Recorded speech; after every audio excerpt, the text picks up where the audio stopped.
সংসার বড়ই সুন্দর, কিন্তু আসল সত্যি এটাই যে সংসারে সবকিছু নশ্বর। যেটা কাল ছিল তা আজ নেই, যা আজ আছে তা কাল ছিল না, আর যা আজ আছে তা কালও থাকবে না। প্রত্যেক মানুষকেই যথাসময়ে কালের কাছে মাথা নত করতে হয়। এই রূপের বিনাশ করে বার্ধক্য, প্রাণের বিনাশ করে মৃত্যু, আলস্য, ঈর্ষা ধর্মের বিনাশ করে, আর ক্রোধ বিনাশ করে সম্পর্কের। কিন্তু এরকম একটা অনুভূতি আছে যা একাই সমস্ত গুণ বিনাশ করতে সক্ষম হয়, আর সেটা হলো অহংকার। তাই জ্ঞানকে নিজের কাছে আসতে দিন, কিন্তু অহংকারকে কখনোই নয়।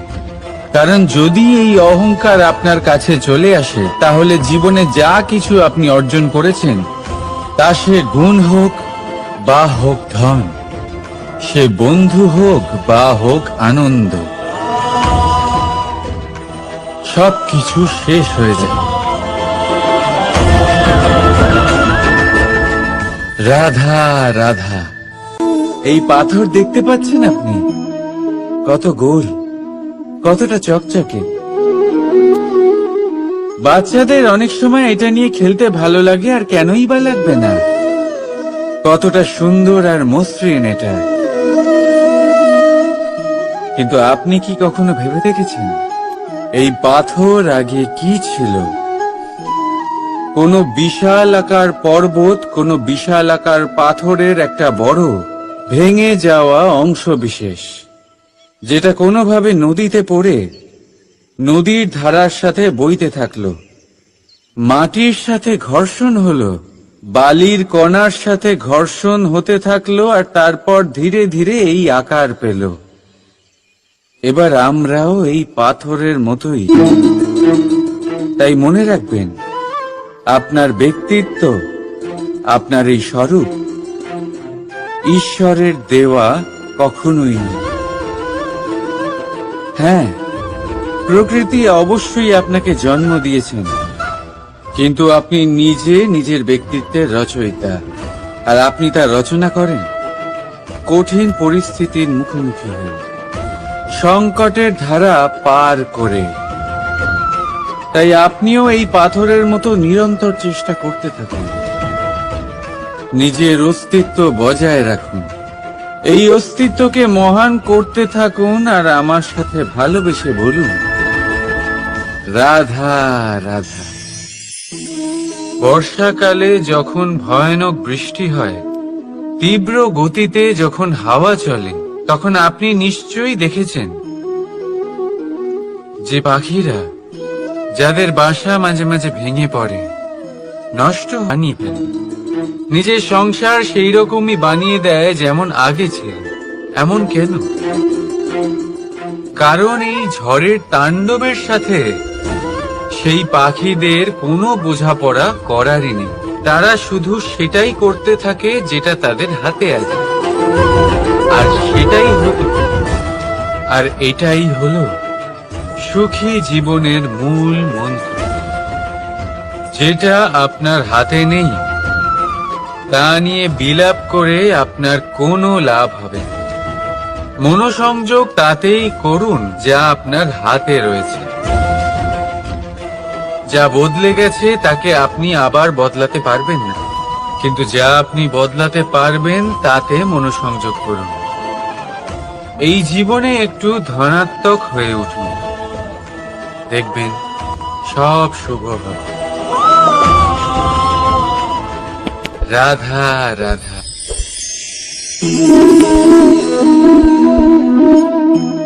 ছোটবেলায় একটা জিনিস আমি কখনো বুঝে উঠতে পারিনি। আমি সবসময় আশ্চর্য হয়ে থাকতাম যে এটা কি করে সম্ভব হতে পারে। ব্যাপারটা ছিল এরকম, আমি আমাদের গোয়াল ঘরে দেখতাম ভিন্ন ভিন্ন রং রূপের গাভী।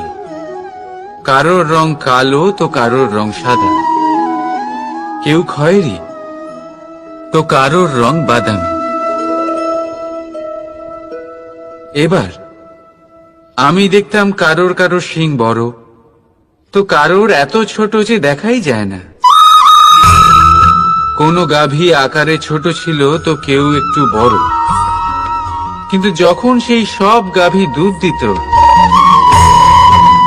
তখন আমি দেখতাম সেই সব দুধ সমান, রং সমান, স্বাদ সমান, গুণও সমান, আর সমান পুষ্টিও।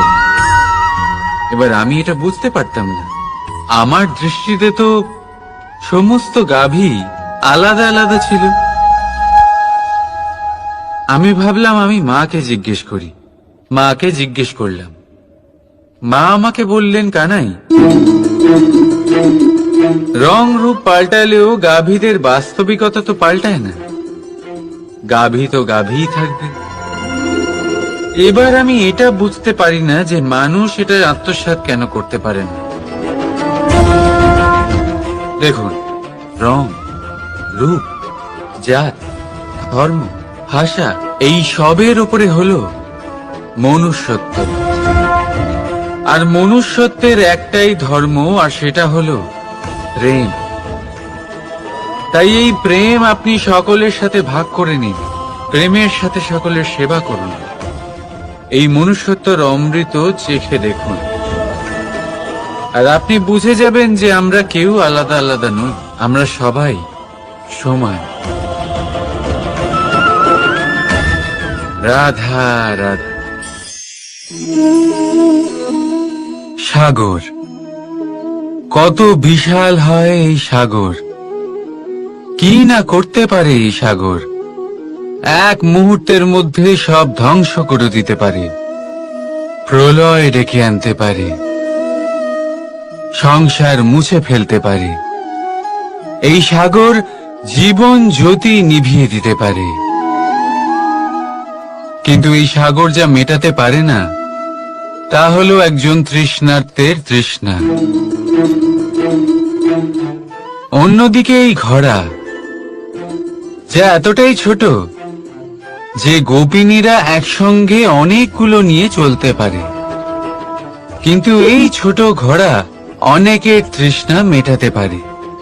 এবার বলুন, জল সাগরেও আছে, আবার এই ঘোড়াতেও। তাহলে পার্থক্য কোথায়? এখানে পার্থক্য হলো তাদের আচরণের মধ্যে। একজন মাটির মধ্যে মিষ্টি জল ধরে রাখে, তো আরেকজন নিজের নোনা জলের আঘাতে যে কাউকে মাটিতে মিশিয়ে দিতে পারে। আপনি কি হতে চাইবেন?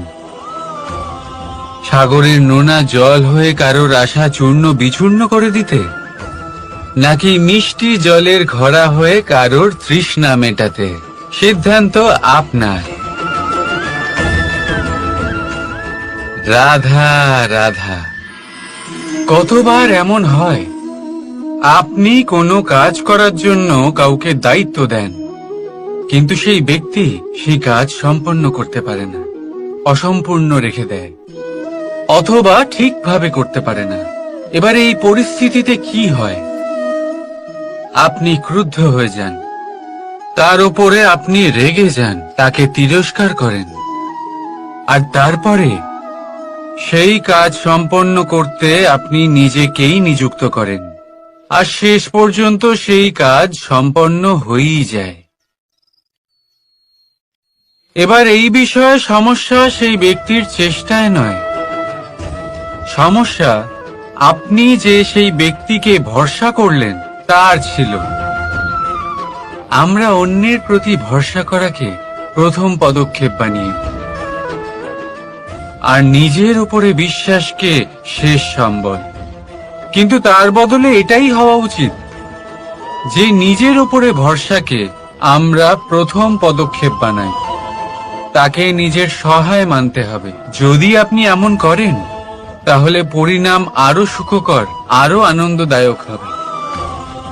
তাই মনে রাখবেন, এই সংসারে আপনার সব থেকে বড় ভরসা আর কেউ নেই।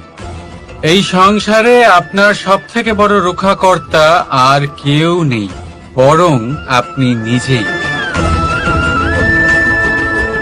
রাধা রাধা, আসুন আপনাকে একটা প্রশ্ন করছি, সোনা আর লোহার মধ্যে তফাৎ কি? এবার বেশিরভাগ লোকে দেখায় অন্যদিকে লোহা সেই সৈনিকদের ঢাল ও তলোয়ার হয়ে তাদের রক্ষা করে যারা আমাদের প্রাণকে রক্ষা করেন। এই সৈনিক না থাকলে আমাদের প্রাণও থাকবে না। এবারে বলুন, সোনার মূল্য বেশি হওয়াতে কি লোহার মূল্য কমে যায়? কখনোই নয়। ঠিক সেইভাবে এই জীবনে আপনি যতই চেষ্টা করুন, কিছু না কিছু এমন থেকে যাবে যা আপনি কখনোই পাবেন না। আর সেই কারণে নিজেকে অক্ষম মনে করা অনুচিত। হতে পারে আপনার কাছে সেই গুণ আছে যেটা সংসারে আর কারোর কাছে নেই। সেই গুণটাকে চিনুন, সেটাকে বাড়ান আর সেটাকে ব্যবহার করুন। তাই মনে রাখবেন, সংসারে প্রত্যেকটা ব্যক্তি বিশেষ হয়, আর এই সংসারে সবাই সবকিছু পায় না। নিজেই দেখে নিন, সোনাকে যে দোকানে সাজিয়ে রাখা হয় সেই দোকানের তালা লোহা দিয়ে তৈরি হয়। রাধা রাধা। সংসারে সব থেকে বেশি দামি কি, সব থেকে বেশি মূল্যবান কি? কেউ বলবে সোনা। তো ধন খরচ করেও একটা জিনিস আমরা কিনতে পারবো না, আর তা হলো একটা মুহূর্ত। কি হলো? সত্যি সামনে এসে গেল। সত্যি হলো এটাই যে জগতে সব থেকে বেশি মূল্যবান সময়। সেই সময় যেটা আমরা এমনি নষ্ট করে দিই, অকাজে, কখনো কোনো আশাতে, কখনো শোক করে, কখনো ঘটে যাওয়া দিনের কথা ভেবে, তো কখনো ভবিষ্যতের চিন্তাতে। এই সময়ের সদ্ব্যবহার আমাদের করা উচিত। এই সময়ের সদ্ব্যবহার করে আমাদের ধন অর্জন করা উচিত, মহান কাজ করা উচিত, আমাদের ব্যক্তিত্বকে উদার করা উচিত, ভালো কাজ করা উচিত, সকলের সাথে আনন্দ ভাগ করা উচিত। যদি আমরা এই সংসার থেকে চলেও যাই, তাহলেও সময় আমাদের যেতে দেবে না। এখানেই স্থিত করে রাখবে, কারোর না কারোর জন্য প্রেরণা হয়ে, বা কারোর মুখে কৃতজ্ঞতার হাসি ফুটিয়ে। রাধা রাধা। সূর্য। এই সংসারে সব থেকে বেশি তেজস্বী এই সূর্য, সব থেকে বেশি উজ্জ্বল, সব থেকে বেশি শক্তিশালী। কিন্তু আপনি কি কখনো সূর্যোদয় দেখেছেন? এই শক্তিশালী সূর্য কিভাবে উদয় হয়? লাল রঙের আভার সাথে, সৌম্যতার সাথে, শান্তির সাথে উদয় হয়। কখনো সূর্যাস্ত দেখেছেন?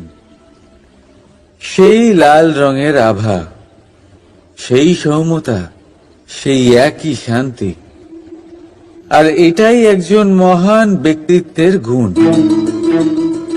যখন জীবনে উত্থান ঘটে তখনও অহংকার করেন না, সৌম্যতা বজায় রাখেন। আবার যখন জীবনে ক্ষতি হয় তখনও সৌম্যতা বজায় রাখেন। যদি আপনিও চান সূর্যের মতো আপনি সম্মান পাবেন, তাহলে সূর্যের মতন হন। যখন জীবনে আনন্দ আসে, কুশল আসে, তখন সীমা লঙ্ঘন করবেন না। যখন জীবনে দুঃখ আসে, কষ্ট আসে, বিনাশের পথে অগ্রসর হবেন না। সৌম্য থাকুন, শান্ত থাকুন, সূর্যের মতো চকচক করতে থাকুন। কারণ সব মুহূর্তের মতোই এটাও একটা মুহূর্ত। তাতে আপনি আনন্দ লাভ করুন বা পান দুঃখ, এই মুহূর্ত অবশ্যই চলে যাবে। রাধা রাধা। আপনি ওই কথাটা নিশ্চয়ই শুনেছেন, যখন ভগবান একটা দরজা বন্ধ করেন তখন অন্যদিকে অনেক দরজা খুলে দেন। এবার এই দরজা, এই সমস্ত পথ আমরা দেখতে পাই না, অনেক সময় আমরা বুঝতে পারি না, হারিয়ে যায় সব। কখনো কখনো মনে হয় যে এই কথাটাই মিথ্যে, কিন্তু আসলে তা তো নয়। তাহলে হারিয়ে যায় কেন? কারণ আমরা সময় নষ্ট করি এই দরজার দিকে তাকিয়ে থেকে। ভাবি এই বুঝি দরজা খুলবে, এবার দরজা খুলবে। অপেক্ষা করতে করতে আমরা অনেক সময় নষ্ট করে ফেলি। এত সময় নষ্ট করি যে আমরা দেখতে পাই না, খুঁজে পাই না সেই সমস্ত দরজা আর পথ যা আমাদের জন্য খোলা রয়েছে। যদি খুঁজেই না পাই তাহলে তা ব্যবহার করব কি করে? মনে রাখুন, ভগবান সবসময় আমাদের সাথে রয়েছেন, আমাদের সাহায্য করছেন। এই পথ সব সময় আছে, সর্বত্র আছে। দরকার রয়েছে শুধুমাত্র দৃষ্টির, দৃষ্টিভঙ্গি এবং ভাবনা। এই দৃষ্টিকে বিস্তৃত করুন, এই দৃষ্টিভঙ্গিকে ধনাত্মক করে তুলুন, আর এই ভাবনা, এর সীমা একটু বাড়িয়ে তুলুন। তারপর দেখবেন সব খুঁজে পাবেন। আসলে কি, এই যে ঈশ্বর, এই যে পরমাত্মা, তা আমাদের সাথে রয়েছে, আমাদের মনের মধ্যে রয়েছে। যিনি তাকে মন থেকে চাইবেন, তিনি তাকে মনের মধ্যে অবশ্যই খুঁজে পাবেন। যদি উনি মন থেকে চান পথ খুঁজে পেতে, তাহলে তিনি অবশ্যই পথ খুঁজে পাবেন। তাহলে আসুন আমার সাথে ভালোবেসে বলুন, রাধা রাধা। ধর্ম, আমরা সকলে ধর্মের বিষয়ে কথা বলি, কখনো নিজের ধর্মের বিষয়, আর কখনো অন্যের ধর্মের বিষয়। কখনো আমরা অধর্ম দেখলে সেই বিষয়ে কথা বলি। অনেক রকম আলোচনা হয়, কিন্তু এই ধর্ম আসলে কি, সেটা কি কেউ বোঝে? যদি আমি আপনাকে উত্তর দিই, এই উত্তর সরল। ধর্ম হলো তাই যা মানুষকে অন্য মানুষের সাথে, সমস্ত বিশ্ব সংসারের সাথে আনন্দ সহকারে বাঁচতে শেখায়। সেই জন্য আপনি যদি কখনো কোনো ধর্মীয় স্থানে যান, সেই ধর্মীয় স্থানে গিয়ে আপনার শান্তির অনুভূতি হয়, তাই না? কিন্তু দেখুন, ধর্মের জ্ঞান থাকলেই সেই মানুষ ধর্মের পথে চলতে পারবে এমন কোনো কথা নেই। অনেক সময় সম্পর্কে যখন সংঘর্ষ বেড়ে যায়, তখন ইচ্ছের জন্ম হয়, ক্রোধের জন্ম হয়, অহংকারের জন্ম হয়, আর তারপর বিনাশ হয়ে যায় এই ধর্মের। সেই জন্য দ্বিতীয় সব থেকে গুরুত্বপূর্ণ গুণ যা আমার সারথীর মধ্যে থাকা উচিত, তা হলো ধর্মবীর হওয়া। এবার দেখতে হবে সেটা এই যে কে হবে সেই ব্যক্তি যিনি এই স্বয়ম্বরে নিজের ধর্মে অটল থাকবেন।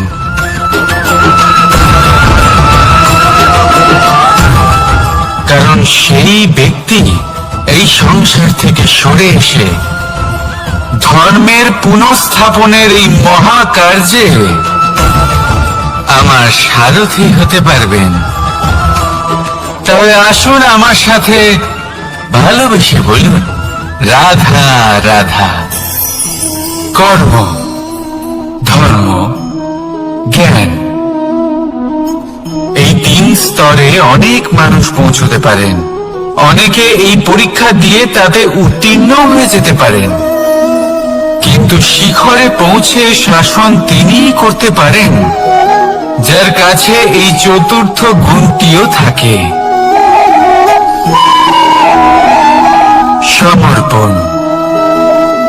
অত্যন্ত গুরুত্বপূর্ণ একটা গুণ এটা। এই সমর্পণ আসলে অত্যন্ত গুরুত্বপূর্ণ।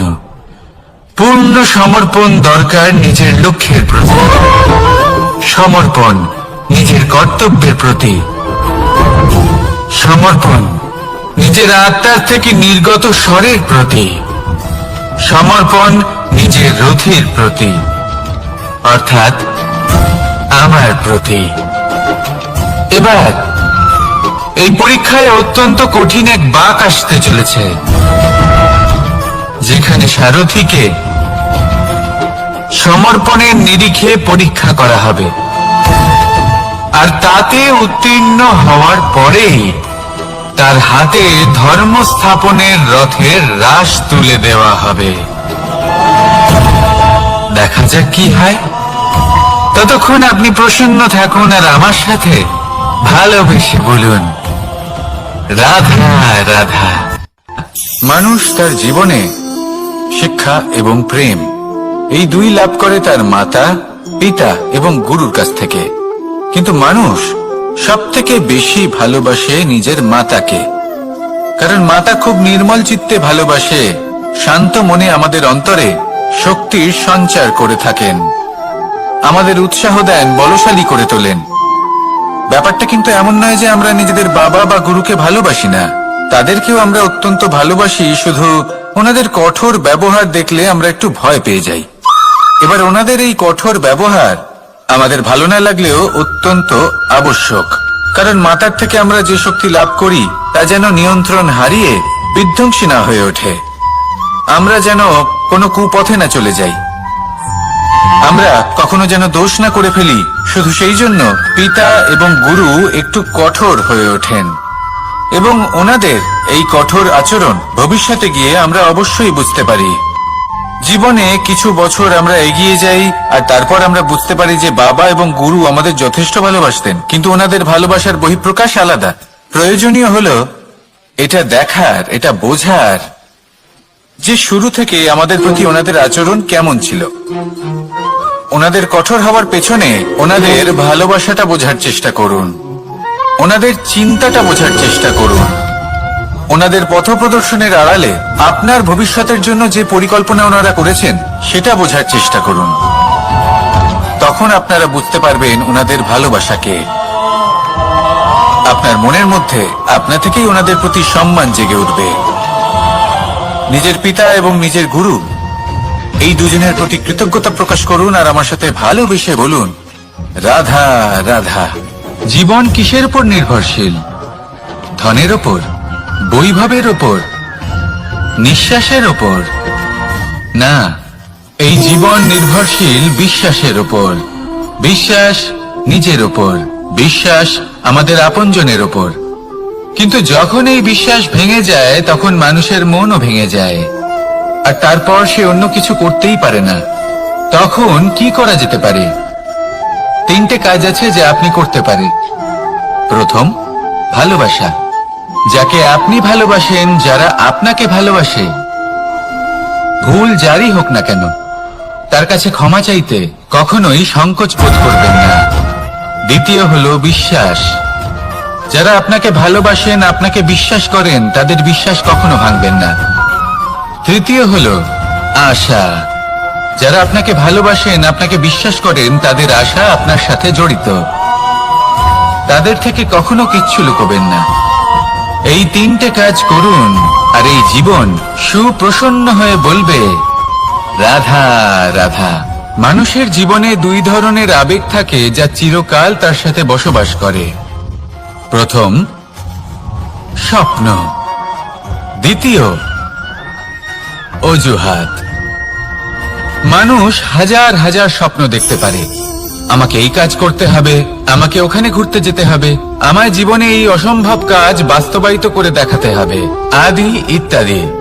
এবার ঠিক যেমন স্বপ্ন দেখেন সেইভাবে অজুহাতও খুঁজে নিয়ে আসেন। আমি এই স্বপ্ন পূরণ করতে পারলাম না, কারণ আমাকে কেউ সাহায্যই করল না, কারণ আমি দুর্বল হয়ে পড়েছিলাম, কারণ আমার কাছে সময়ই ছিল না, আদি ইত্যাদি। এবার সাফল্য এবং অসফলতার মাঝখানে এই ধরনের সংঘর্ষ হতে থাকে। সাফল্য তখন লাভ করা সম্ভব যখন আপনার স্বপ্ন আপনার অজুহাতের থেকে অনেক বড় হয়, আর অসফলতা তখন পাবেন যখন আপনার অজুহাত আপনার স্বপ্নের থেকে অনেক বড় হয়। আপনি যদি সাফল্য লাভ করতে চান তাহলে চেষ্টা করতে থাকুন, পরিশ্রম করুন। যদি অসফল হন তাহলে ভয়ভীত হওয়ার কোনো প্রয়োজন নেই। নিজের ভুল বুঝুন, তাকে শুধরে নিন, আবার চেষ্টা করুন। কিন্তু যদি নিজের জীবনে অজুহাত নিয়ে আসেন, তখন স্বপ্ন কখনো পূরণ হবে না। আসুন আমার সাথে ভালোবেসে বলুন, রাধা রাধা। ভয়ের সাথে আমরা সবাই পরিচিত, কষ্ট আমরা সবাই পেয়েছি। কখনো কখনো আমরা অসুস্থ হয়ে পড়ি, আর এমন সময় হলে মাতার মমতা, কখনো বাবার স্নেহ, কখনো বন্ধুদের পাশে থাকার অনুভূতি আমাদের রোগ নিরাময়ে সাহায্য করে। কখনো যদি আমরা নিরাশ হয়ে পড়ি, তখন যদি আমাদের কোনো আপনজন আমাদের দুটো ভালো কথা বলে, তখন আমাদের মনোবল বেড়ে যায়। ঠিক তেমন সংসারের এই রঙ্গমঞ্চে যদি আপনি পীড়িত অনুভব করেন, কিছু শুভ কথা আলোচনা করুন, কিছু স্তুতি গান করুন, কিছু মুহূর্তের জন্য হলেও নিজের ইষ্টদেবের কথা স্মরণ করুন আর প্রার্থনা করুন। সাহস বাড়বে, শক্তিও বৃদ্ধি পাবে এবং সামনে এগিয়ে চলার পথও দেখতে পাবেন। তখন এই মন প্রসন্ন হয়ে বলবে, রাধা রাধা। কখনো কখনো অন্ধকারের সাথে লড়াই করার জন্য আমরা প্রদীপ জ্বালাই। এতে প্রথমে সলতে রাখি, তারপর তেল ঢালি, তারপর আগুন জেলে এটা প্রজ্বলিত করি। তারপর একটা সময় আসে যখন এই প্রদীপ নিভে যায়। কারণটা কি? কারণ কি এটা যে প্রদীপের প্রকাশমান হওয়ার ক্ষমতা সমাপ্ত হয়েছে?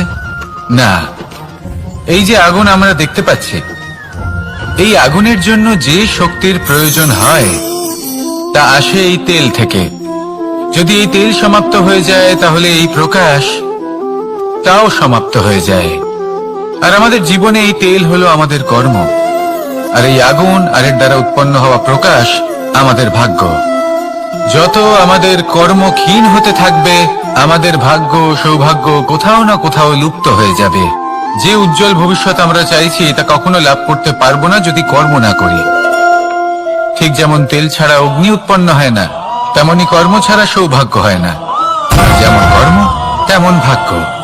তাই সবসময় কর্ম করতে থাকুন, কর্ম করা থামাবেন না।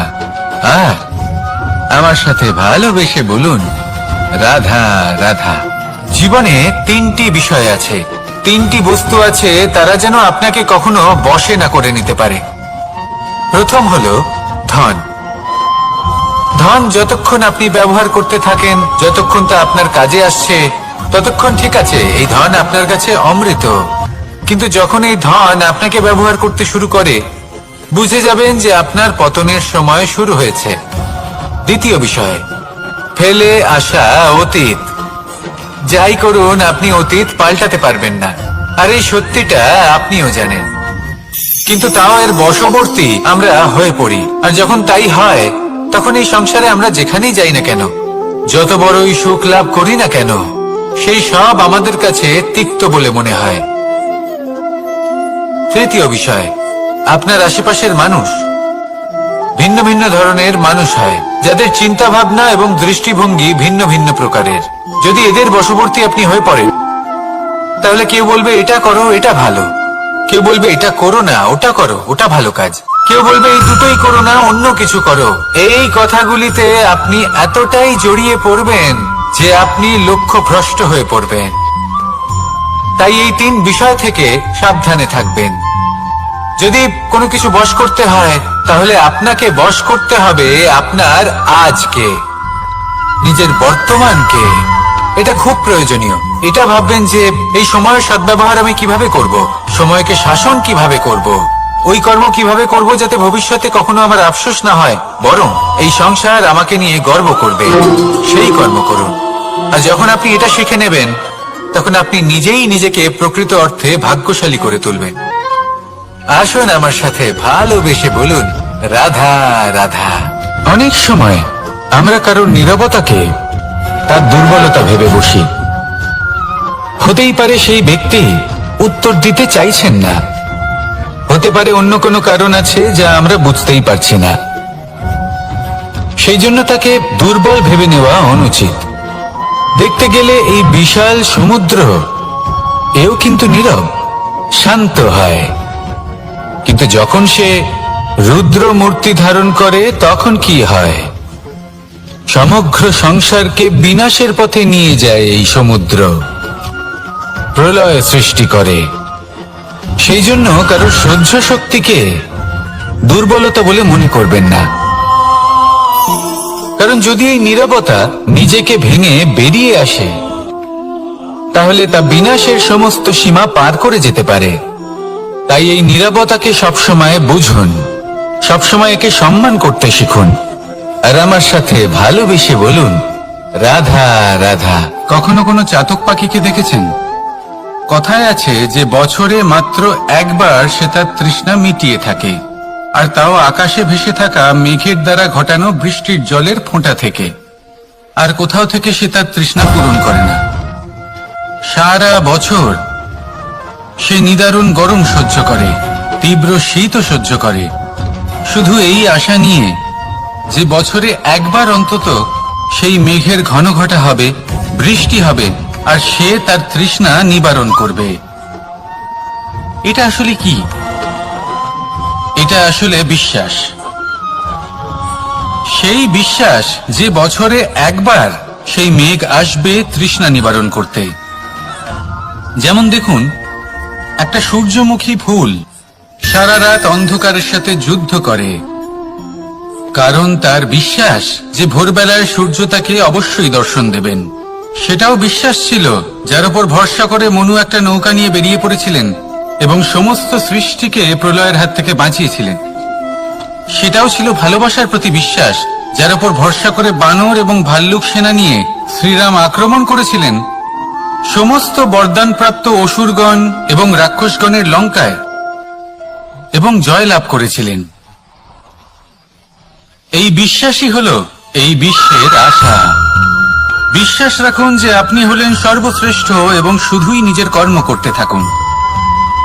এই বিশ্বাসের আশাই আপনাকে প্রতি মুহূর্তে বল প্রদান করবে। এ হলো আমার বিশ্বাস।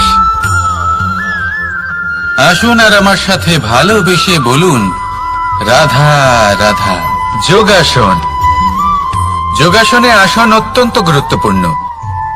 এবার আমি বলবো সবথেকে শ্রেষ্ঠ আসন কোনটি। আশ্বাস। নিজেকে আশ্বস্ত করতে থাকুন যে আমি আছি, সব ঠিক হবে, যা হচ্ছে ভালোর জন্য হচ্ছে। এই আশ্বাস আপনাকে জীবনে এমন ধনাত্মক বিশ্বাস দেবে যে আপনি বড় বড় সমস্যার সমাধান করতে পারবেন। এবার যদি কথা বলি সব থেকে কঠিন সময়ের, তাহলে সেটা হলো বিচ্ছেদের। যা মা সীতাকে সহ্য করতে হয়েছে শ্রীরামের জন্য, রাধা কৃষ্ণকেও সহ্য করতে হয়েছে। যে ব্যক্তি বিচ্ছেদের সময় সঠিক পথে চলে এসেছে সে জীবনে অনেক শ্রেষ্ঠ স্থানে অবশ্যই পৌঁছতে পারবে। এবার যদি কথা বলি সব থেকে জরুরি এবং গুরুত্বপূর্ণ সময়ের, তাহলে সেটা হলো সংযোগ। সকলকে সাহায্য করতে থাকুন।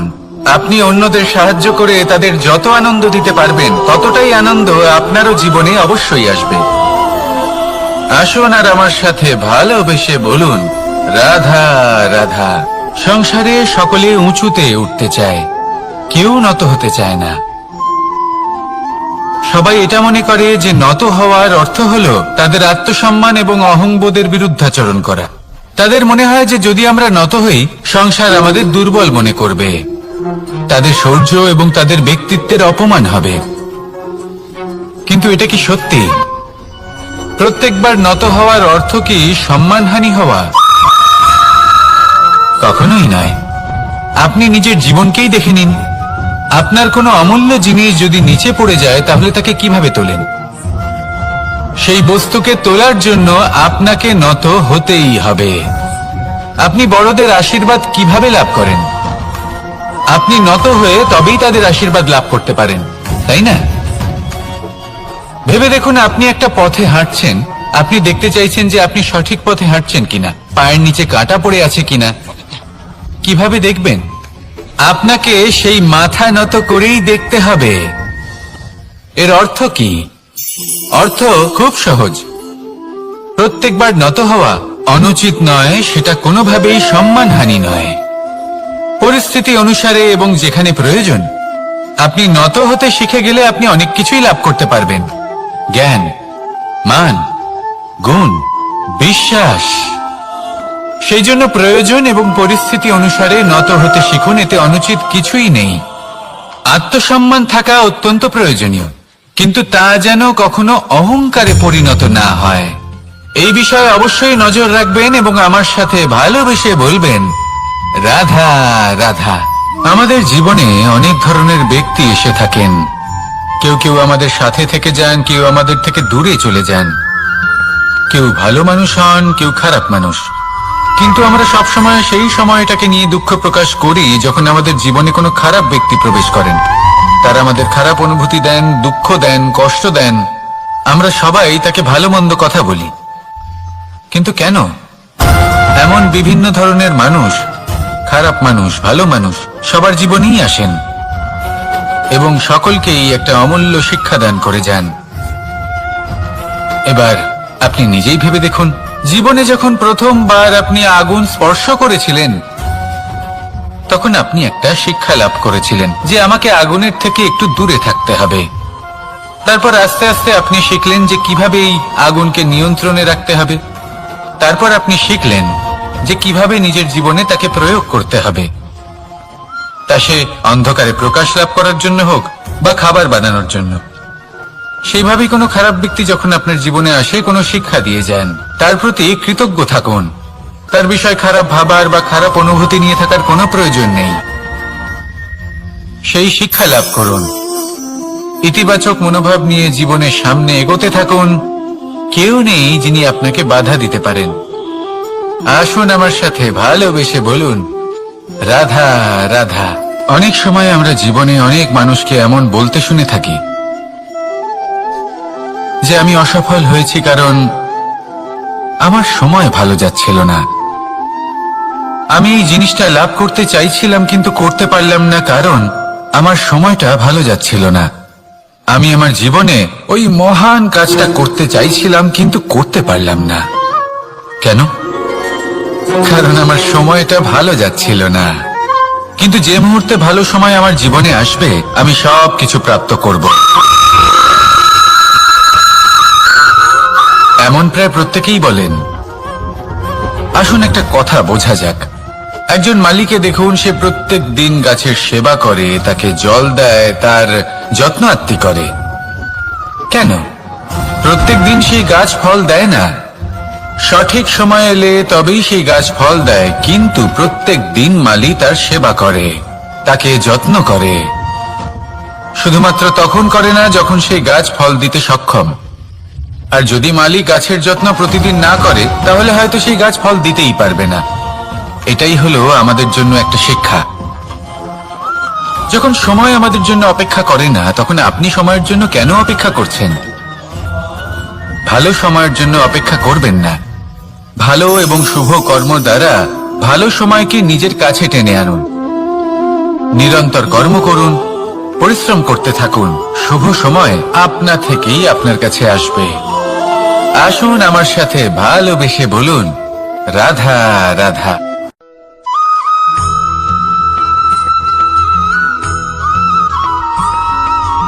আমি অনেক সংখ্যক মানুষকে দেখেছি, তাদের কাছে অত্যাধিক জ্ঞান আছে, শিল্প আছে, পর্বতের মতো উচ্চতা লাভ করতে চাই, সব ঠিক আছে, কিন্তু তার জন্য আমরা কাজ কি করি? যদি এরকম আমরা হতে চাই তাহলে সবার আগে সূর্যের মতো নিজেকে উজ্জ্বল করুন। সূর্যের সব থেকে বেশি আলো নিজের অন্তরে থাকে। নদীর মতো নিজের পথ নিজেই তৈরি করুন। পাথরের সাথে ধাক্কা খাওয়ার পরেও থেমে না যাওয়া শিখুন। হিমালয় পর্বতের মতো উচ্চতা লাভ করতে হলে সেটার মতো অটল থাকতে শিখুন। একটা কথা অবশ্যই মনে রাখবেন, নিজেকে জ্বালাবেন তবেই সংসারকে আলোকিত করতে পারবেন। রাধা রাধা।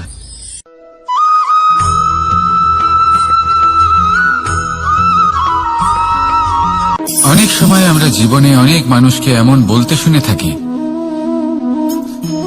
যে আমি অসফল হয়েছি কারণ আমার সময় ভালো যাচ্ছিল না। আমি এই জিনিসটা লাভ করতে চাইছিলাম কিন্তু করতে পারলাম না কারণ আমার সময়টা ভালো যাচ্ছিল না। আমি আমার জীবনে ওই মহান কাজটা করতে চাইছিলাম কিন্তু করতে পারলাম না। কেন? কারণ আমার সময়টা ভালো যাচ্ছিল না। কিন্তু যে মুহূর্তে ভালো সময় আমার জীবনে আসবে আমি সব কিছু প্রাপ্ত করব। এমন প্রায় প্রত্যেকেই বলেন। আসুন একটা কথা বোঝা যাক। একজন মালিকে দেখুন, সে প্রত্যেক দিন গাছের সেবা করে, তাকে জল দেয়, তার যত্ন আত্তি করে। কেন? প্রত্যেক দিন সেই গাছ ফল দেয় না। সঠিক সময় এলে তবেই সেই গাছ ফল দেয়, কিন্তু প্রত্যেক দিন মালি তার সেবা করে, তাকে যত্ন করে। শুধুমাত্র তখন করে না যখন সেই গাছ ফল দিতে সক্ষম। আর যদি মালি গাছের যত্ন প্রতিদিন না করে তাহলে হয়তো সেই গাছ ফল দিতেই পারবে না। এটাই হলো আমাদের জন্য একটা শিক্ষা। যখন সময় আমাদের জন্য অপেক্ষা করে না তখন আপনি সময়ের জন্য কেন অপেক্ষা করছেন? ভালো সময়ের জন্য অপেক্ষা করবেন না। ভালো এবং শুভ কর্ম দ্বারা ভালো সময়কে নিজের কাছে টেনে আনুন। নিরন্তর কর্ম করুন, পরিশ্রম করতে থাকুন। শুভ সময় আপনা থেকেই আপনার কাছে আসবে। আসুন আমার সাথে ভালোবেসে বলুন, রাধা রাধা।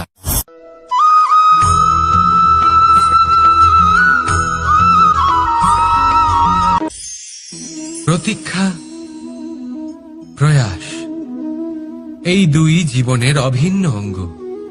দেখতে গেলে আমরা জীবনে কারোর না কারোর প্রতীক্ষা অবশ্যই করি। সে কোনো ব্যক্তি হোক বা সময় হোক বা কোনো ভাবনা, সব না আসে তার জন্য প্রয়াস। সুখ আসার প্রতীক্ষা, দুঃখ যাতে না আসে তার জন্য প্রয়াস। এবার প্রতীক্ষা আর প্রয়াসের মধ্যে এক ঘনিষ্ঠ সম্পর্ক রয়েছে, আর তা হলো যিনি প্রতীক্ষা করেন তিনি ঠিক তাই পান যা একজন প্রয়াস করা ব্যক্তি পেছনে ফেলে আসে। তাই প্রতীক্ষা নয়, প্রয়াস করুন। এই প্রয়াসের মধ্যেই সুখের চাবিকাঠি রয়েছে। রাধা রাধা।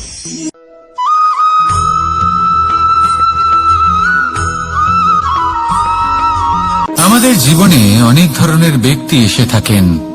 কেউ কেউ আমাদের সাথে থেকে যান, কেউ আমাদের থেকে দূরে চলে যান। কেউ ভালো মানুষ হন, কেউ খারাপ মানুষ।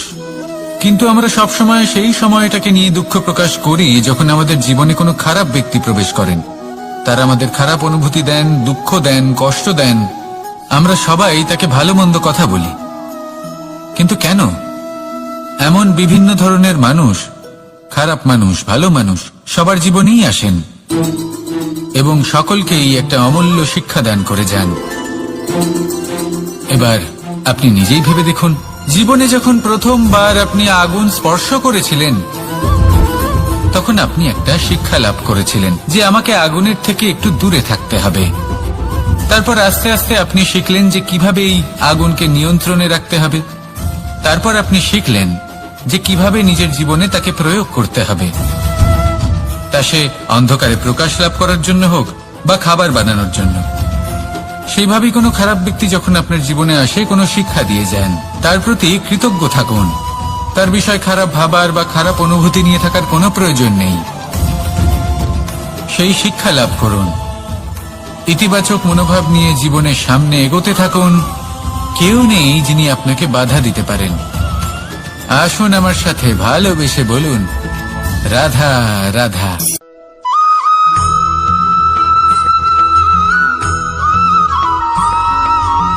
মানুষ কর্ম করেন। আমি বারংবার বলি যে ফলের আশা করবেন না। তাও মানুষ কোথাও না কোথাও নিজের কর্মের বদলে কোনো না কোনো ফলের আশা অবশ্যই রাখেন। কখনো তিনি সফল হন, কখনো অসফল। সেই জন্যই আমি বলি যে ফলের আশা কখনো রাখবেন না, কারণ সাফল্য বা অসফলতা মনের মধ্যে রাখলে কখনো কোনো লাভ হয় না। যদি সাফল্য মনের মধ্যে রাখেন তাহলে অহংকার জন্ম নেবে। যদি অসফলতা মনের মধ্যে রাখেন তাহলে এক হীনমন্যতায় আপনি ভুগবেন, যা দিয়ে কোনো শুভকর্ম হবে না। সেই জন্য শুধুই কর্ম করে যান, কর্মেই মগ্ন থাকুন। আর আসুন আমার সাথে ভালোবেসে বলুন, রাধা রাধা।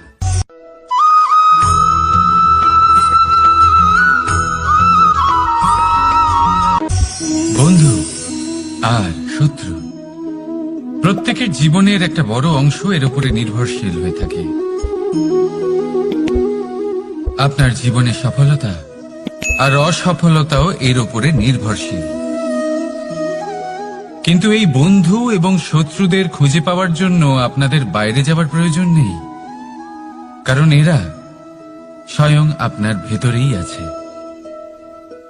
আপনি যদি বিনম্র থাকেন, যদি আপনি নিরন্তর প্রয়াস করতে পারেন, তাহলে আপনার কোনো বন্ধুর প্রয়োজন নেই। যদি আপনার মধ্যে অহংকার থাকে, যদি প্রতি কথায় আপনার মধ্যে ক্রোধ উৎপন্ন হয়, তাহলে আপনার শত্রুর কোনো প্রয়োজনই নেই। নিজের অন্তরের এই বন্ধু ও শত্রুকে চিনুন, আর আমার সাথে ভালোবেসে বলুন, রাধা রাধা।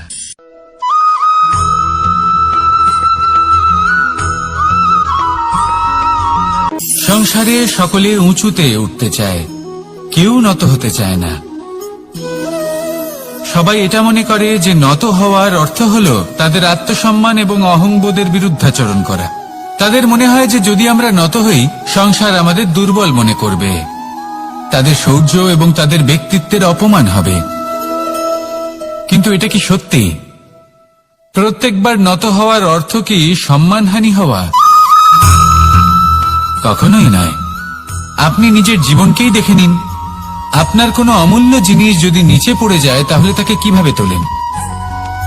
সেই বস্তুকে তোলার জন্য আপনাকে নত হতেই হবে। আপনি বড়দের আশীর্বাদ কিভাবে লাভ করেন? আপনি নত হয়ে তবেই তাদের আশীর্বাদ লাভ করতে পারেন, তাই না? ভেবে দেখুন, আপনি একটা পথে হাঁটছেন, আপনি দেখতে চাইছেন যে আপনি সঠিক পথে হাঁটছেন কিনা, পায়ের নিচে কাঁটা পড়ে আছে কিনা।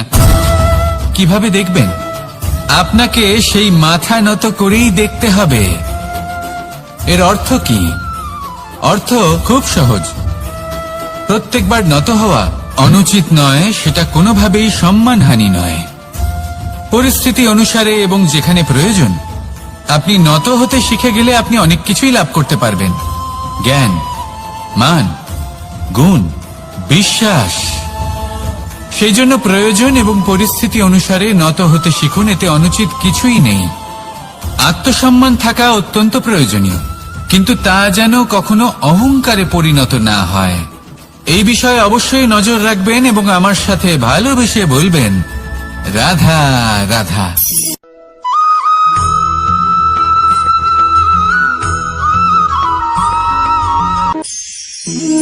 একে চিনতে পারলেন? একে কুঠার বলা হয়। আপনারা জীবনে কোথাও না কোথাও কোনো না কোনো রূপে এটা দেখেই থাকবেন। একটা ব্যাপার নিশ্চিত, এই কুঠার ছাড়া কোনো বৃক্ষকে কাটতে পারা সরল নয়।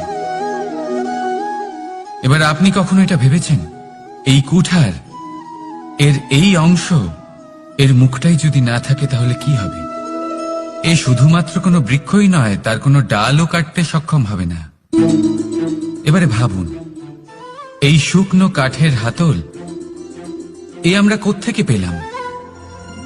কোনো এক বৃক্ষ থেকেই।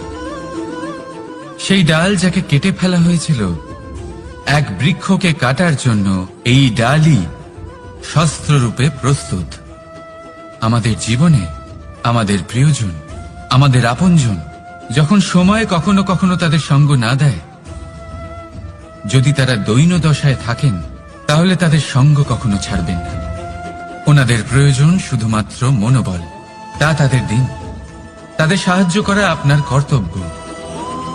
হয়তো তাদের সাথে থেকে আপনার কোনো লাভ হবে না, কিন্তু তাদের দূরে থাকাতে আপনার ক্ষতি অবশ্যই হতে পারে। সর্বদা সাহায্য করুন। সঠিক সময় আসলে তা আপনার সহায়ক অবশ্যই হবে। রাধা রাধা।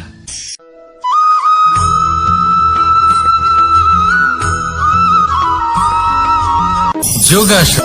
এই আগুনের জন্য যে শক্তির প্রয়োজন হয়, আসে এই তেল থেকে। যদি এই তেল সমাপ্ত হয়ে যায় তাহলে এই প্রকাশ তাও সমাপ্ত হয়ে যায়। আর আমাদের জীবনে এই তেল হলো আমাদের কর্ম, আর এই আগুন আর এর দ্বারা উৎপন্ন হওয়া প্রকাশ আমাদের ভাগ্য। যত আমাদের কর্ম ক্ষীণ হতে থাকবে, আমাদের ভাগ্য সৌভাগ্য কোথাও না কোথাও লুপ্ত হয়ে যাবে। যে উজ্জ্বল ভবিষ্যৎ আমরা চাইছি তা কখনো লাভ করতে পারবো না যদি কর্ম না করি। ঠিক যেমন তেল ছাড়া অগ্নি উৎপন্ন হয় না, তেমনি কর্ম ছাড়া সৌভাগ্য হয় না। আর যেমন কর্ম তেমন ভাগ্য। তাই সবসময় কর্ম করতে থাকুন, কর্ম করা থামাবেন না।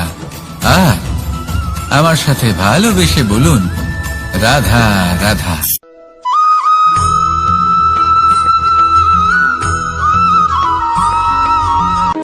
কোনো ব্যক্তির ব্যক্তিত্ব কিভাবে তৈরি হয়? আপনার কি মনে হয় যে ব্যক্তি জন্ম থেকে তার স্বভাব নিয়ে জন্মায়, নাকি আপনার মনে হয় যে এই প্রকৃতি ব্যক্তির জন্য তার নিয়তি রচনা করে? না, এরকম একেবারেই হয় না। আমি আপনাকে বোঝাচ্ছি। যখনই বৃষ্টি পড়ে কোনো বিন্দুর দিকে দেখবেন। এবার এই বিন্দু যেখানে পড়ছে তার উপরে নির্ভর করছে তারপর কি হবে। যদি এই বিন্দু পড়ে কোনো ক্ষেতের ওপরে, তাহলে কোনো নতুন ফসলের জন্ম দেবে। যদি সেই গরম কড়াইতে পড়ে তাহলে বাষ্পীত হবে। যদি সে কোনো সাপের মুখের ভেতরে পড়ে তাহলে বিষ তৈরি হবে। ঝিনুকের ভেতরে পড়লে মুক্ত তৈরি হবে। যদি কোনো পাতার ওপরে পড়ে তাহলে শিশির তৈরি হবে। একই বিন্দু, কিন্তু তার সঙ্গত তার ভবিষ্যৎ এবং ব্যক্তিত্ব নির্ধারণ করবে। এবার এটা তো শুধুমাত্র এক বিন্দু, তার কাজ হলো শুধুমাত্র পড়া। কোথায় সেটা সেও নির্ধারণ করতে পারে না। কিন্তু আপনি হলেন মানুষ। আপনি বাছাই করতে পারবেন যে আপনার সঙ্গী কারা হবে, কাদের সাথে আপনি মেলামেশা করে বড় হবেন। তাই তা ভালোভাবে করুন, কারণ এই নির্বাচন আপনার হাতে, কারণ এই জীবন আপনার, ভবিষ্যৎ আপনার। এবার আপনি মহান হতে চান কি না তার নির্ণয় আপনাকেই করতে হবে। আসুন আমার সাথে ভালোবেসে বলুন, রাধা রাধা।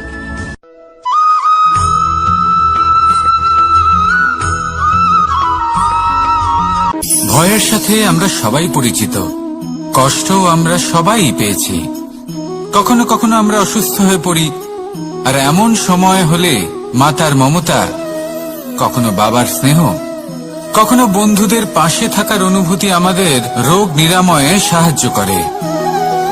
কখনো যদি আমরা নিরাশ হয়ে পড়ি, তখন যদি আমাদের কোনো আপনজন আমাদের দুটো ভালো কথা বলে, তখন আমাদের মনোবল বেড়ে যায়। ঠিক তেমন সংসারের এই রঙ্গমঞ্চে যদি আপনি পীড়িত অনুভব করেন, কিছু শুভ কথা আলোচনা করুন, কিছু স্তুতি গান করুন, কিছু মুহূর্তের জন্য হলেও নিজের ইষ্টদেবের কথা স্মরণ করুন আর প্রার্থনা করুন।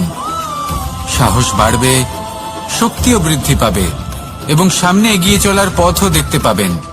তখন এই মন প্রসন্ন হয়ে বলবে, রাধা রাধা।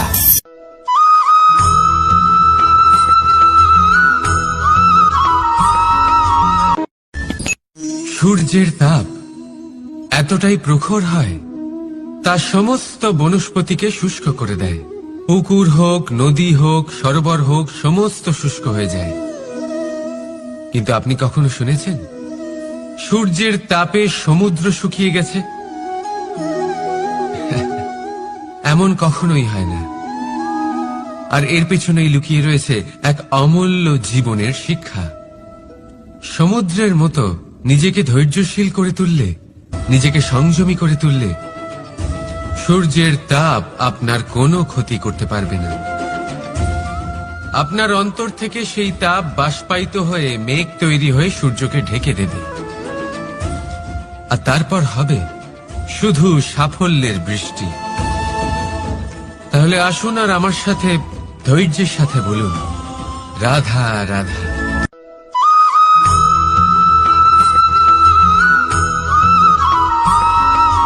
মানুষের জীবনে দুই ধরনের আবেগ থাকে যা চিরকাল তার সাথে বসবাস করে। প্রথম, স্বপ্ন। দ্বিতীয়, অজুহাত। মানুষ হাজার হাজার স্বপ্ন দেখতে পারে। আমাকে এই কাজ করতে হবে, আমাকে ওখানে ঘুরতে যেতে হবে, আমার জীবনে এই অসম্ভব কাজ বাস্তবায়িত করে দেখাতে হবে, আদি ইত্যাদি। এবার ঠিক যেমন স্বপ্ন দেখেন সেইভাবে অজুহাতও খুঁজে নিয়ে আসেন। আমি এই স্বপ্ন পূরণ করতে পারলাম না, কারণ আমাকে কেউ সাহায্যই করল না, কারণ আমি দুর্বল হয়ে পড়েছিলাম, কারণ আমার কাছে সময়ই ছিল না, আদি ইত্যাদি। এবার সাফল্য এবং অসফলতার মাঝখানে এই ধরনের সংঘর্ষ হতে থাকে। সাফল্য তখন লাভ করা সম্ভব যখন আপনার স্বপ্ন আপনার অজুহাতের থেকে অনেক বড় হয়, আর অসফলতা তখন পাবেন যখন আপনার অজুহাত আপনার স্বপ্নের থেকে অনেক বড় হয়। আপনি যদি সাফল্য লাভ করতে চান তাহলে চেষ্টা করতে থাকুন, পরিশ্রম করুন। যদি অসফল হন তাহলে ভয়ভীত হওয়ার কোনো প্রয়োজন নেই। নিজের ভুল বুঝুন, তাকে শুধরে নিন, আবার চেষ্টা করুন। কিন্তু যদি নিজের জীবনে অজুহাত নিয়ে আসেন তখন স্বপ্ন কখনো পূরণ হবে না। আসুন আমার সাথে ভালোবেসে বলুন, রাধা রাধা।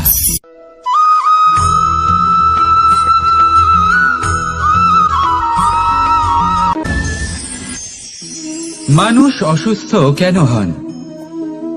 শারীরিক দুর্বলতার কারণে? না, মানুষ অসুস্থ হন তার মানসিকতার কারণে, তার বিবেকের কারণে, তার কর্মের কারণে, তার ক্রোধের কারণে।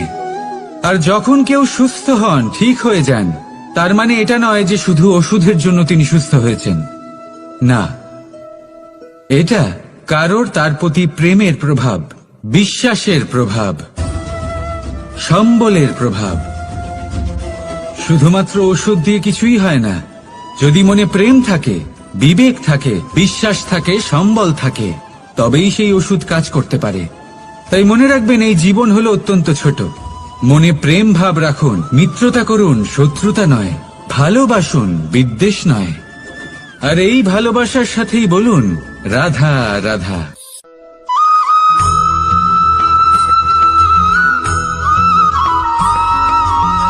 জীবন কিসের উপর নির্ভরশীল?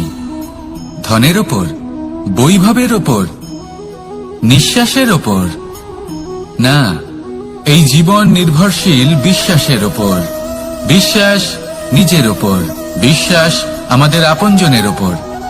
কিন্তু যখন এই বিশ্বাস ভেঙে যায় তখন মানুষের মনও ভেঙে যায়, আর তারপর সে অন্য কিছু করতেই পারে না। তখন কি করা যেতে পারে?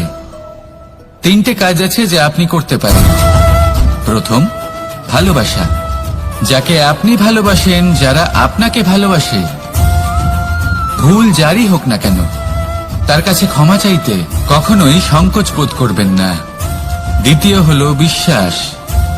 যারা আপনাকে ভালোবাসেন, আপনাকে বিশ্বাস করেন, তাদের বিশ্বাস কখনো ভাঙবেন না। তৃতীয় হলো আশা। যারা আপনাকে ভালোবাসেন, আপনাকে বিশ্বাস করেন, তাদের আশা আপনার সাথে জড়িত। তাদের থেকে কখনো কিচ্ছু লুকোবেন না। এই 3টে কাজ করুন, আর এই জীবন সুপ্রসন্ন হয়ে বলবে, রাধা রাধা।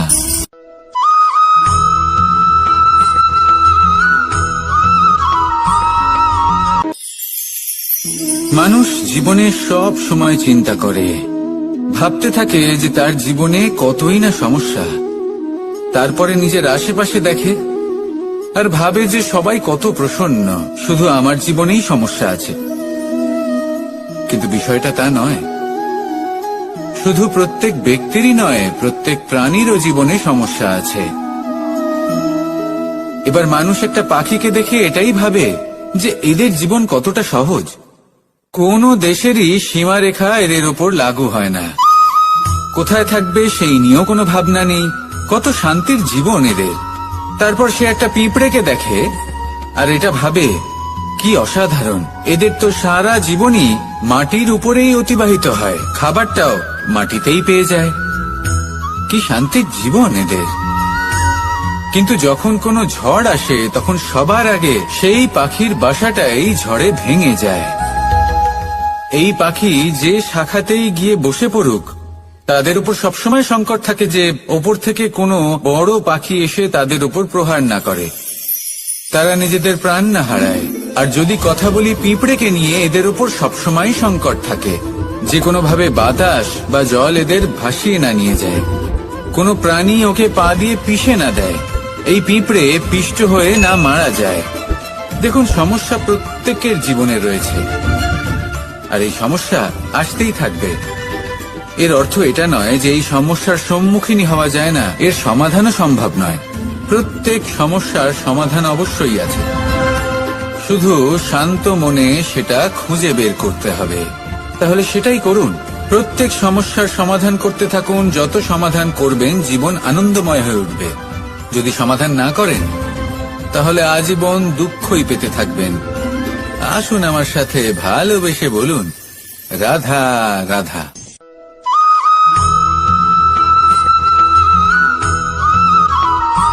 প্রেম হলো এই সংসারের সবথেকে বড় ঢাল এবং সবথেকে বড় অস্ত্র।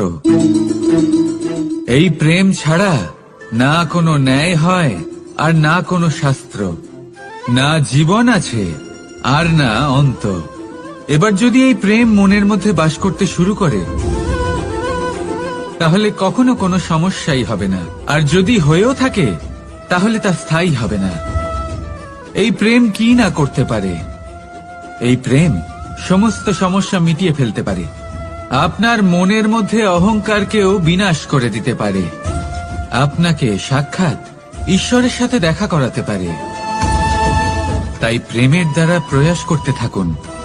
এই সংসারের প্রত্যেক মানুষকে, প্রত্যেক বস্তুকে, প্রত্যেক জীব জন্তুকে ভালোবাসবেন, আর এই প্রেমের দ্বারাই বলুন, রাধা রাধা।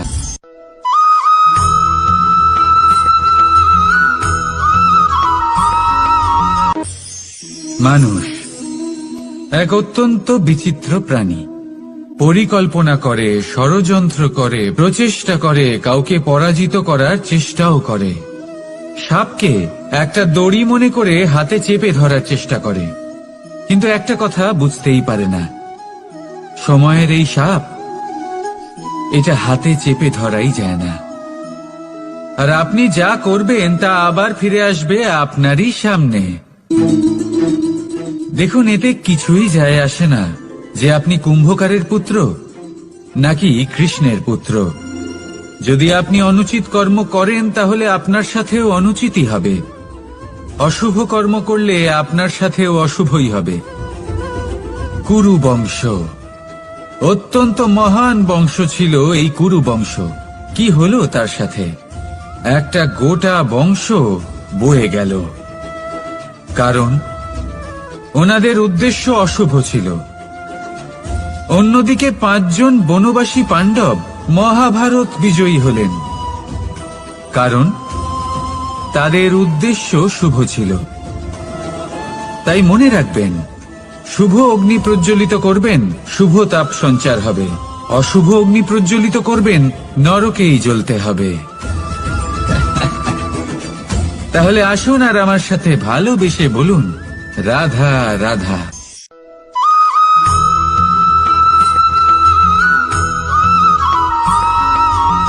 প্রেম এই সংসারে এসেছিল এই সংসারকে প্রেমের শিক্ষা দেওয়ার জন্য, এই জীবনের সুখের অনুভূতি আসলে কি তা শেখানোর জন্য। কিন্তু যদি সত্যি কথা বলি তো আমি নিজেই প্রতিদিন প্রেমের নতুন নতুন স্বরূপ দেখতে পাই, প্রেমের একটা নতুন অনুভূতি প্রত্যেক নতুন দিনে। আর তার কারণ হলো এই প্রেম অনন্ত, এ হলো দৈব।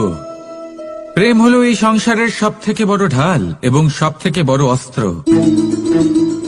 এই প্রেম ছাড়া না কোনো ন্যায় হয় আর না কোনো শাস্ত্র, না জীবন আছে আর না অন্ত।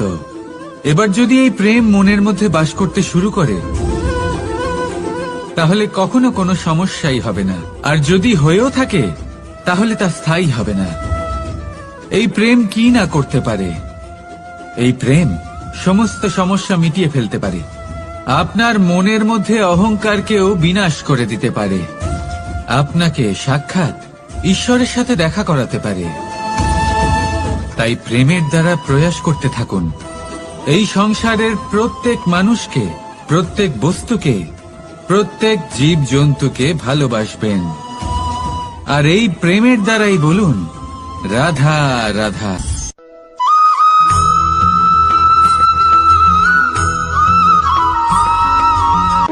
জীবনে এমন কিছু কাজ রয়েছে যা আপনাকে একাই করতে হয়, আর এমন কিছু কাজ রয়েছে যা আপনাকে একসাথে মিলে করতে হয়, একজোট হয়ে, সঙ্গবদ্ধ হয়ে। এবার সঙ্গবদ্ধ বলতে কি বোঝাতে চাইছি? আমি তাদের কথা বলছি না যারা বাস্তবিকভাবে একে অপরের সাথে কাজ করেন। আমি তাদের কথা বলছি যারা একে অপরের থেকে দূরে থেকেও একে অপরকে বিশ্বাস করেন। আমি আগেও বলেছিলাম, সমস্ত বিশ্বের আশা বিশ্বাসেই বসবাস করে, তাই না? তাই যেখানে সমস্ত বিশ্ব আছে, সমস্ত সংসার আছে, সেইখানেই বিশ্বাস রয়েছে। তাই আপনার আশেপাশে এমন দল সঙ্গবদ্ধ করুন যাদের আপনার উপর বিশ্বাস আছে আর যাদেরকে আপনি বিশ্বাস করতে পারেন। তাহলে আসুন আর আমার সাথে ভালোবেসে বলুন রাধা রাধা।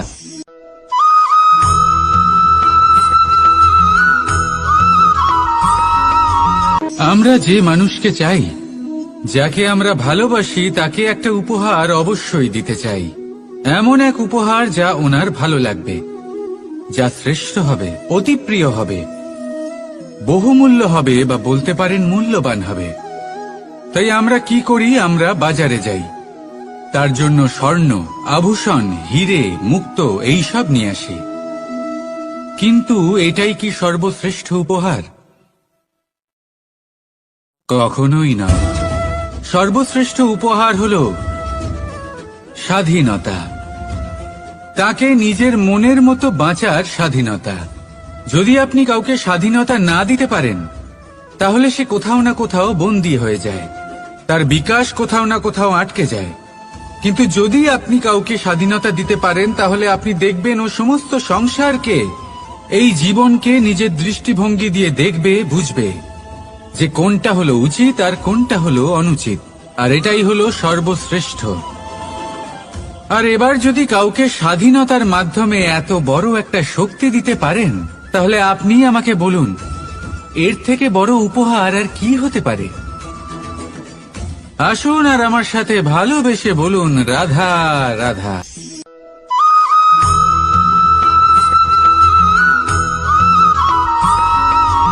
পিতা আর পুত্রের সম্পর্ক অত্যন্ত মধুর হয়ে থাকে। পিতা স্বপ্ন দেখেন, তাকে পূর্ণ করার সকল সম্ভাব্য চেষ্টা করেন, কিন্তু তাও উনি কখনো পৌঁছতে পারেননি। সেই স্থানে ওনার পুত্র অবশ্যই পৌঁছবে। পিতা নিজের সন্তানের ভবিষ্যৎ নিয়ে সেই স্বপ্ন দেখেন, আর যখন সেই সন্তান সামনে এগোতে থাকে, তখন তার দুঃখ হয় না, বরং গর্ব হয়। ওনার ভালো লাগে এটা দেখে যে ওনার সন্তান অনেক উন্নতি করছে। কিন্তু যখন সন্তান নিজের অভিভাবকের শক্তি দেখে, তার যশ দেখে হিংসা করতে থাকে, সমস্যা সেইখানেই শুরু হয়। সেই জন্য সকল সন্তানকে এটা মনে রাখতে হবে, দেখুন, পুত্র হবার সুবাদে এক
আমরা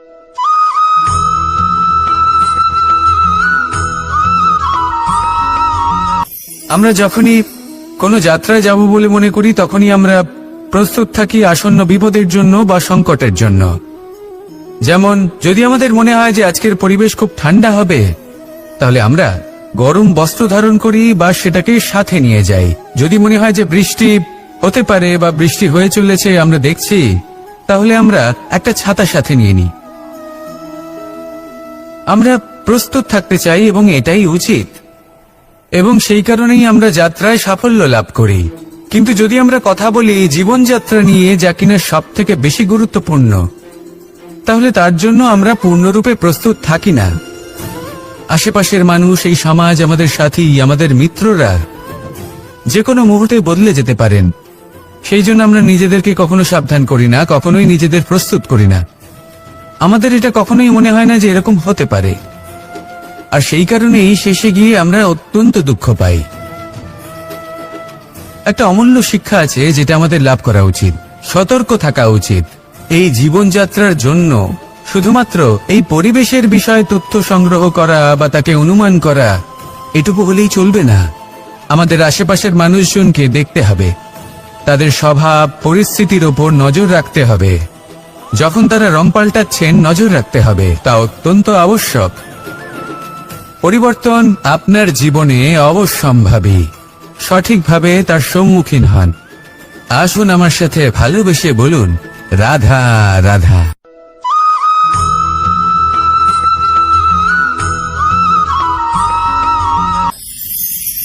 ঈশ্বর আসলে কে?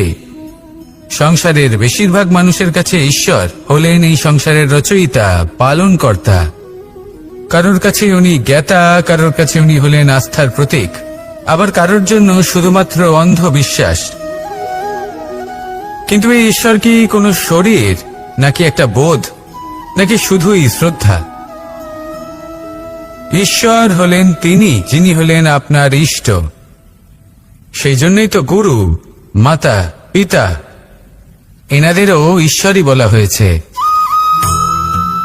যাদেরকে আমরা ঈশ্বর বলে মনে করি, যারা আমাদের ইষ্ট, তারা আমাদের একটি পথ দেখান, একটি দিকে চালিত করেন। সেই পথে চলে আপনি শুভ কর্ম করতে পারেন। আর যখন কোনো ব্যক্তি তার ঈশ্বরের আদেশ পালন করেন, তখন সে নিজে থেকেই শুভ পথে অগ্রসর হয়ে যান। বেশ কয়েকজন মানুষ ঈশ্বরের উপর আস্থা রাখেন এবং ভাবেন যে অনুচিত কোনো কাজ করা উচিত নয়, ঈশ্বর দেখছেন। ওনারা ভয় পান যে কোনো অনুচিত কর্ম করলে কে জানে তার পরিণাম কি হবে।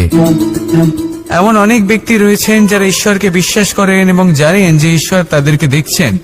তাই যে যে শুভকর্ম ওনারা করেছেন তার ফল তারা অবশ্যই পাবেন। এবার আপনি ভয় পেয়ে ঈশ্বরকে বিশ্বাস করবেন, নাকি বিশ্বাসের দ্বারা ঈশ্বরকে বিশ্বাস করবেন, সেই সিদ্ধান্ত আপনারই। কিন্তু হ্যাঁ, যদি আপনার মনে ঈশ্বরের জন্য কোনো স্থান থাকে, যদি আপনার কোনো ইষ্ট থাকেন, যদি আপনি কাউকে ঈশ্বর মনে করেন, যার প্রত্যেক আদেশ আপনি পালন করে থাকেন, তাহলে বলি ঈশ্বর কখনো আপনাকে অনুচিত পথে চালিত করবেন না। আসুন আমার সাথে ভালোবেসে বলুন, রাধা রাধা।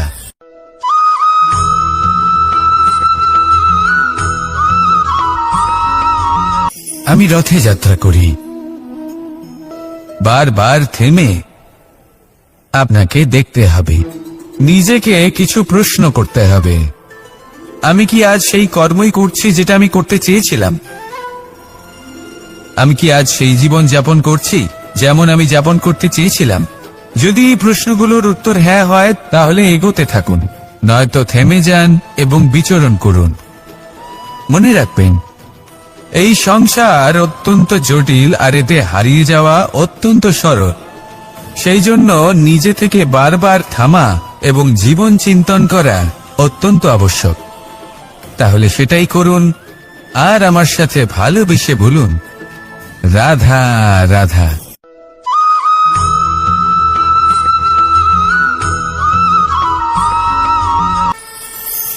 কথায় আছে যে স্বপ্ন এবং লক্ষ্য হলো একটি মুদ্রারই দুটি দিক। যতক্ষণ না স্বপ্ন দেখছেন, ততক্ষণ বুঝবেন কি করে আপনার লক্ষ্য কি?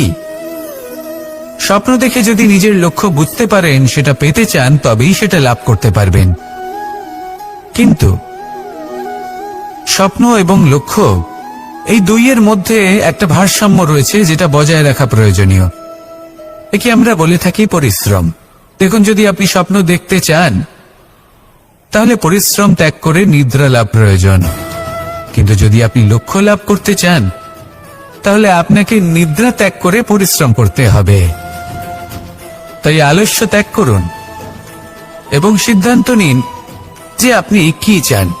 আপনার জীবনের এই তুলাদণ্ডে স্বপ্নের পাল্লা ভারী হওয়া প্রয়োজন নাকি লক্ষ্যের?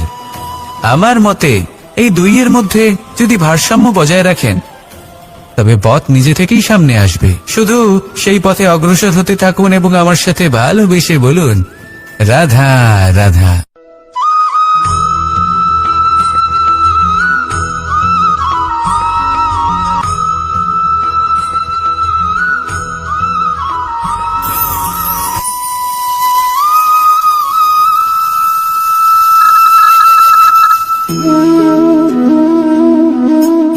এটাকে দেখুন, এই ছিদ্রগুলি দেখুন, প্রত্যেকটা সুর থেকে নিজস্ব একটা স্বর নির্গত হয়।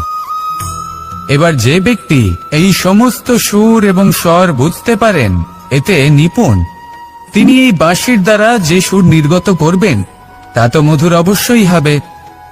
এবার জীবনের সাথেও কিছুটা এরকমই ঘটে।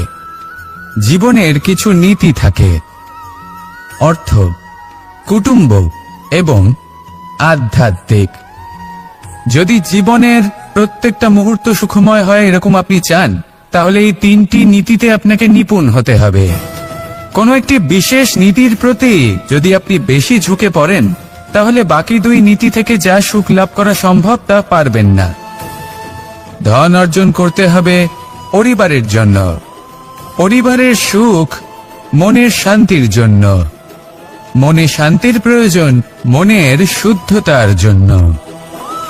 যখন এই মন শুদ্ধ হবে, জীবন শুদ্ধ হবে, পবিত্র হবে, সুন্দর হবে এবং ভালোবেসে বলবে, রাধা রাধা।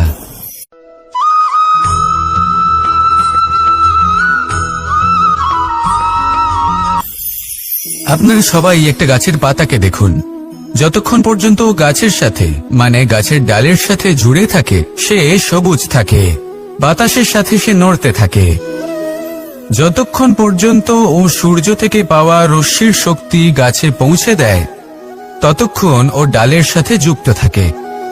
কিন্তু যখন সেই পাতা শুকিয়ে যায়, তখন তার কোনো গুরুত্ব থাকে না। সেই পাতা গাছের ডালে এবং বৃক্ষের কাছে বোঝা হয়ে থেকে যায়। এবং এমন এক সময় আসে যখন সেই ডালটি শুকনো সেই পাতাকে পরিত্যাগ করে। এটাই আমরা এই প্রকৃতিতে দেখি এবং এটাই হলো সত্য। আর এটাই আমাদের জীবনে খুব বড় একটা শিক্ষা। যদি আপনিও নিজের জীবনে নিজের আপনজনদের কাছে বোঝা স্বরূপ হয়ে দাঁড়ান, তাহলে তারা আপনাকে যতই ভালোবাসুক না কেন, ওনারা যদি নাও চান, তাহলেও এমন এক দিন আসবে যখন আপনার আপনজন আপনাকে পরিত্যাগ করবে। সেই জন্য সবসময় আত্মনির্ভর হয়ে ওঠার চেষ্টা করুন। নিরন্তর পরিশ্রম করতে থাকুন, কারোর উপর বোঝা হয়ে থাকবেন না, বরং তার সাথে মিলে দায়িত্ব পালন করুন। এমনটা করবেন, তাহলে আপনার সম্মানও বজায় থাকবে এবং সম্পর্কের মধ্যে আপনার মূল্যও বজায় থাকবে। আসুন আর আমার সাথে ভালোবেসে বলুন, রাধা রাধা।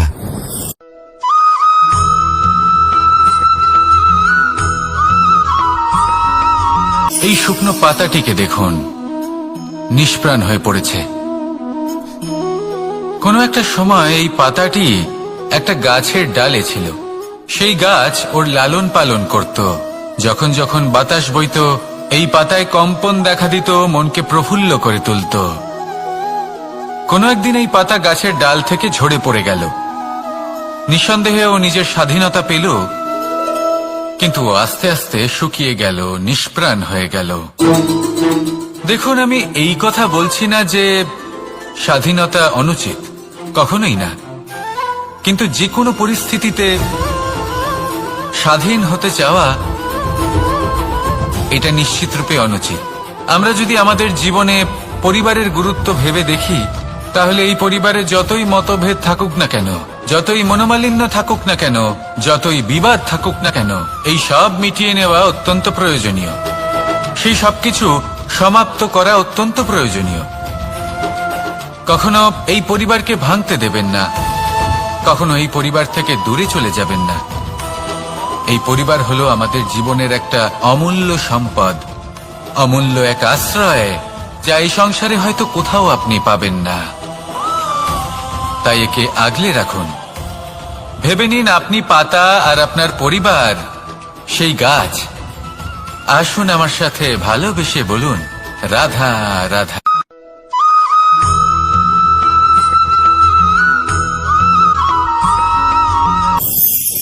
প্রেম 2.5 অক্ষর, মাত্র 2.5 অক্ষরের এই শব্দ প্রেম, এর মধ্যে ত্রিলোকের এবং সমগ্র ব্রহ্মাণ্ডের বীজ নিহিত আছে। এমন কি আছে যা এই প্রেম করতে পারে না? যেখানে শক্তি এবং বিদ্যা প্রয়োগ করে আপনি কিছুই করতে পারবেন না, সেটাও প্রেম দ্বারা অর্জন করা সম্ভব। প্রেম চাইলে পাথরেও ফুল ফোটাতে পারে। প্রেম চাইলে ন্যাড়া পাহাড়ের বুক চিরে নদীপথ তৈরি করতে পারে। চাইলে নিরক্ষর ব্যক্তিকে সংসারের শ্রেষ্ঠ জ্ঞানী করে তুলতে পারে। শুধুমাত্র এই প্রেমের জন্য সবার দুষ্ট কানাই ঘনশ্যাম হয়ে উঠেছিল। শুধুমাত্র এই প্রেমের টানেই ত্রিলোকের স্বামী দ্বারকাধীশ নির্ধন সুদামার পদসেবাও করেছিলেন। এই প্রেম হলো সংসারের সবথেকে বড় শক্তি। এই সংসারের আধার হলো প্রেম। এমন কিচ্ছু নেই যা এই প্রেমের পক্ষে সম্ভব নয়। যেখানে বিদ্যা এবং শক্তি সাহায্য করতে পারে না, সেখানে এই প্রেম আপনাকে জয়ী করে দিতে পারে। তাহলে আসুন আর আমার সাথে ভালোবেসে বলুন, রাধা রাধা।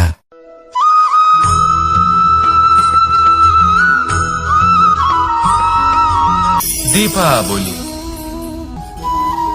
অযোধ্যায় সহস্র প্রদীপ প্রজ্বলিত করা হয়েছিল এই উৎসবে। একে আমরা দীপাবলি বলে থাকি। এবার এই বিষয়ে আমরা সকলে জানি। আপনি কি এটা জানেন যে শ্রীরাম বাস্তবে অমাবস্যার 1 রাত আগেই অযোধ্যায় পৌঁছে গেছিলেন? সবার সামনে অমাবস্যার রাতে এসেছিলেন। এর কারণ কি? শ্রীরাম প্রমাণ করতে চেয়েছিলেন যে যে কোনো সময়, দিন হোক বা রাত, শুভ বা অশুভ হয় না। শুভ অশুভ কিছু থাকলে তা হলো মানুষের চিন্তা, তার ভাবনা, তার নির্বাচন আর তার কর্ম। নিজেই দেখিনি শ্রীরাম শুভ কাজ। তাহলে নিজের পরিবারের সাথে দীপাবলি পালন করুন। আপনাদের শুভেচ্ছা জানাই। আসুন আর আমার সাথে ভালোবেসে বলুন, রাধা রাধা।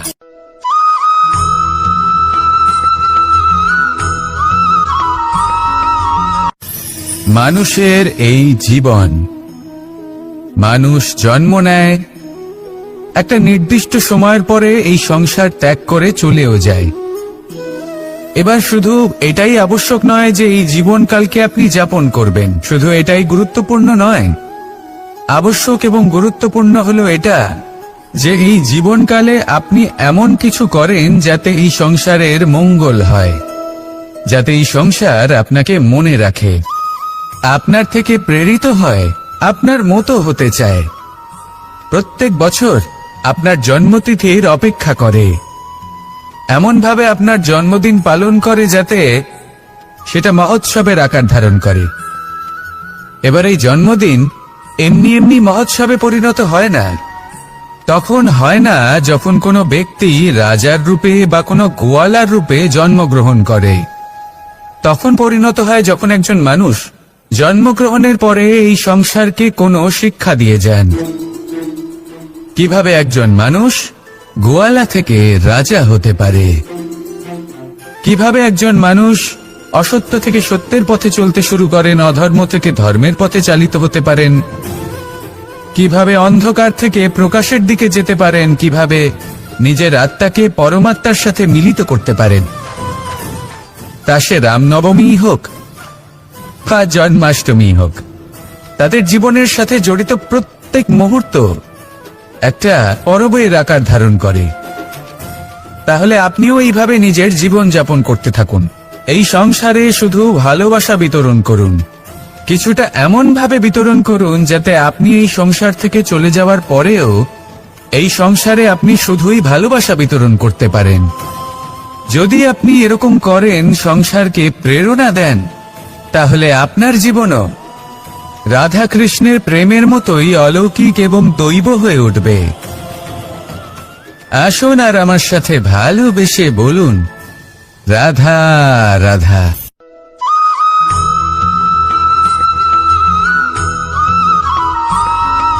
ভোজন।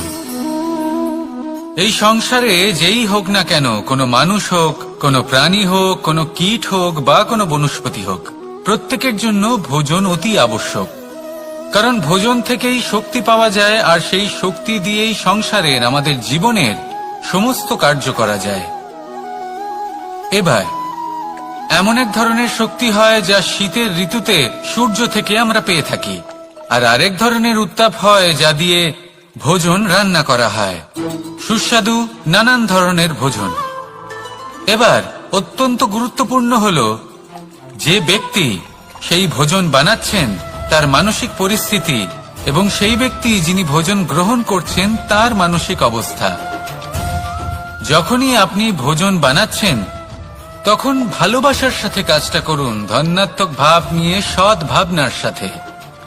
কারণ আপনার এই মানসিক স্থিতি শক্তির আকারে সেই খাদ্যের সাথে মিলেমিশে যায়।